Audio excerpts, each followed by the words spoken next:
Pregnant सास। जमाना कितना भी बदल जाए, इतना भी नहीं कि बहू घर आए और सास गर्भवती दिख जाए। देखो मीरा, माँ का पूरा ख्याल रखना है, उनसे अब काम नहीं होता है। क्यों, क्या हो गया है? तुम्हारी माँ तो हट्टी कट्टी दिख रही है, पूरी शादी में घोड़ी की तरह नाची है, अब क्यों काम नहीं होता उनसे? वो माँ प्रेग्नेंट है ना, बच्चा होने वाला है। मैं कभी भी भाई बन जाऊंगा इस साल के अंत तक। क्या बोल रहे हो? वो सर पर हाथ रखकर बैठ जाती है। यार पहले क्यों नहीं बताया? कैसा मजाक है ये? झूठ बोल रहे हो ना? हाँ, झूठ बोल रहे हो ना? तभी ससुर की आवाज आती है। बहू, पानी गरम कर दे, तेरी सास को दवाई देनी है। समय पर दवाई ना दी तो परेशानी हो जाएगी। और हाँ, जरा काजू पीस कर दूध में मिलाकर ले आना। तेरी सास खुद से तो अपनी संभाल करेगी नहीं। हे भगवान, ये मैं क्या सुन रही हूँ? ये ससुर जी को क्या हो गया है? मैं क्या सोच कर आई थी? हाय रे, मैं तो किसी को मुंह भी नहीं दिखा पाऊंगी। अब ये रोना धोना बाद में करना, पहले गर्म पानी कर दो, माँ को दवाई देनी होगी। और हाँ, रात को माँ के पैरों में तेल लगा देना। बहू को गुस्सा आ जाता है, वो बड़बड़ करती किचन में जाती है जहाँ उसका ससुर खड़ा होता है। एक बड़ी जिम्मेदारी है हम सबके सर ऊपर। इस उम्र में माँ बनना खतरे से खाली नहीं होता। हाँ हाँ पता है, तो क्यों बन गई माँ? अरे खतरे से कम नहीं है तो क्या जरूरत थी लल्ला पैदा करने की? कैसी बात कर रही हो बहू? क्या तुम खुश नहीं कि घर में एक नया मेहमान आएगा, छोटे छोटे पैरों से पूरे घर में घूमेगा? पिताजी, ये हाथ जोड़े आपके, आप यहाँ से जाओ। ये शायरी बाद में बताना, अभी मैं पानी गरम करके थर्मस में दे देती हूँ। सारा दिन पिलाते रहो गरम पानी। और हाँ, ये बच्ची की बात बार बार मुझसे कोई नहीं करेगा। बहू का पारा अब चढ़ा ही रहता था। वो काम तो सारा करती, लेकिन किलस किलस कर। मीरा सारे काम से फुर्सत पाकर बैठी होती है कि माँ का फोन आ जाता है। बेटा, बहुत बड़ी जिम्मेदारी है तेरे सर पर, अच्छे से निभाना। ससुराल में हर किसी को खुश रखना वैसे तो मुश्किल है, लेकिन भगवान ही हिम्मत देता है बहू को हर कुछ सहकर सबको खुश रखने की। क्या बड़बड़ किए जा रही हो माँ? जानती भी हो कि यहाँ क्या चल रहा है? मेरी सास, अरे तेरी सास तो देवी है देवी। कितने खुश हो रहे थे सारे तेरी सूरत देख देख कर। पता नहीं जैसे बहू नहीं कोई मन मांगी मुराद मिल गई हो उन लोगों को। अरे बात तो पूरी सुनो। मन मांगी बुरा तो पूरी हुई है। अरे मेरी सास को बच्चा होने वाला है, प्रेग्नेंट है वो। क्या बकवास कर रही है मीरा? ये बात किसी को कहना मत। मुझे तो बता दिया, लेकिन अब अपनी जबान सिल ले। कहाँ है तेरी सास? बात तो करा मेरी। पूछू जरा, पोता पोती खिलाने की उम्र में खुद का बच्चा खिलाने का शौक कहाँ से आ गया? और आया भी तो बताना तो चाहिए था। अब क्या नाक कटाने के लिए हम लोगों से रिश्ता जोड़ा है? रुक, तेरे पापा से बात करती हूँ। मीरा फोन रखकर लेट जाती है। वो एक सपना देखती है कि उसकी गोद में एक बच्चा खेल रहा है। भाभी की गोद में कितना खुश दिख रहा है ना, लग ही नहीं रहा कि भाभी है।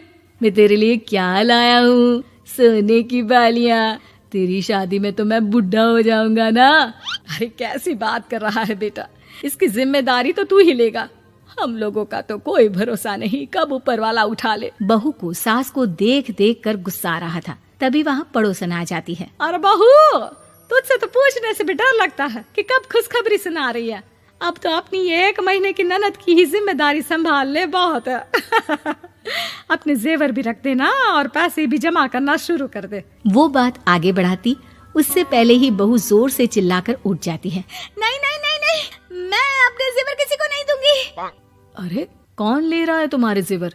तुम औरतें भी ना सपने में भी जेवर ही संभालती रहती हो। मैंने जो सपना देखा है ना, सुनोगे तो होश उड़ जाएंगे।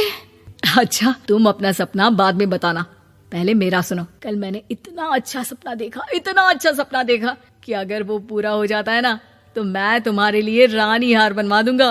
बहू अब सारे गम भूलकर पति का सपना सुनने में लग जाती है।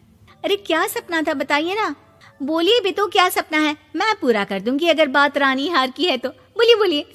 मैंने रात को सपना देखा कि माँ को बेटी हुई है और मुझे बहन। सच्ची, इस घर में बेटी हो जाए तो मैं तो झूम ही उठूं। मीरा का मुंह बन जाता है। वो चुप हो जाती है और सपने की बात याद करती है कि बेटी हुई तो उसे ही अपने गहने उसे देने होंगे।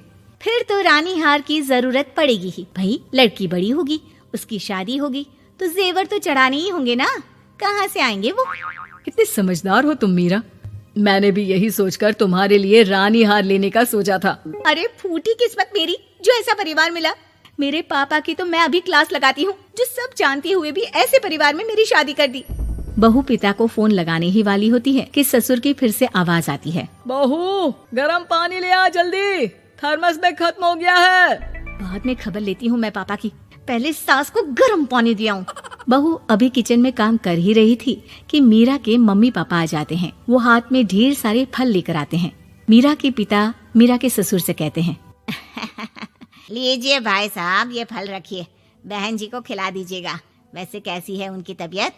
बस पता तो है आपको, ऐसे वक्त में जो होता है बस वही सब। मुझे तो सुनकर बहुत गुस्सा आया था, लेकिन चलिए, भाग्य में जो है लिखा उसे कौन टाल सकता है। डॉक्टर को दिखाए? हाँ, बस डॉक्टर आने ही वाला है। अच्छा हुआ आप लोग भी आ गए। उतने में एक सुंदर सी लेडी डॉक्टर आती है। पेशेंट कौन है आप? अरे नहीं जी, मैं तो बहू हूँ इस घर की। मैं तो अभी सोच भी नहीं सकती पोता या पोती के बारे में। अभी तो मेरी सास ही।